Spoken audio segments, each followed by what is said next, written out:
नमस्कार मित्रांनो, सावळीची जणू सावली 2 जून भागामध्ये अखेर तिलोत्तमाने ठरवलं अस्मीसोबत सारंगचं लग्न.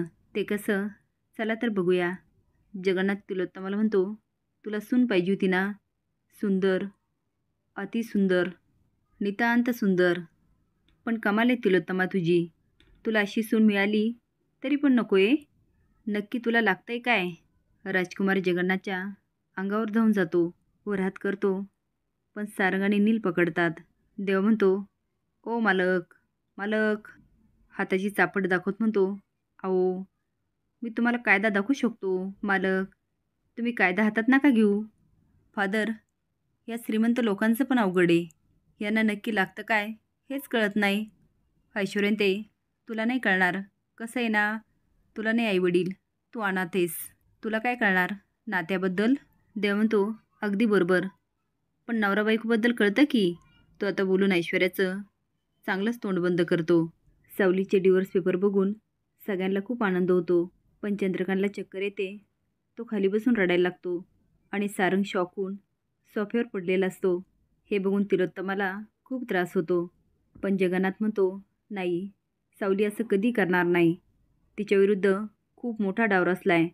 तिला अडकवलं. ती सारंगबद्दल असा विचार कधीच करू शकत नाही. सारंगला त्रास होईल असं ती कधी वागणार नाही. तिलोत्तमा आता मोठ्याने ओरडते, आऊट. ती धावतच येते आणि जगन्नाथला घालवायला लागते. सारंग पुढे येतो आणि हात जोडून म्हणतो, प्लीज. आता जगन्नाथ निघून जातो. सारंग तिलोत्तमाकडे बघतो. तिला खूप त्रास होत असतो.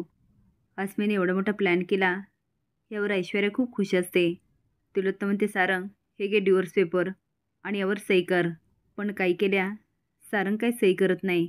नकळत त्याला जगन्नाथचं बोलणं पटलेलं असतं.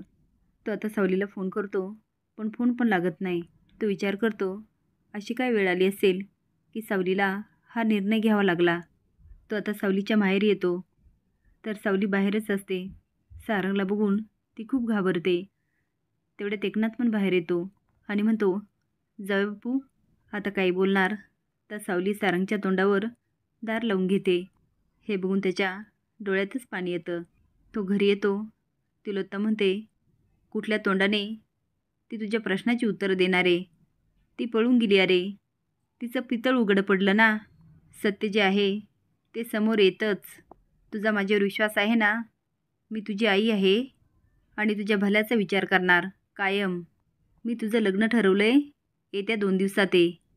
अस्मी आणि ऐश्वर्याला एवढा आनंद होतो की ते हसायला लागतात. पण तारा शॉक होऊन सोमकडे बघायला लागते. सोम तर चांगलाच हादरतो.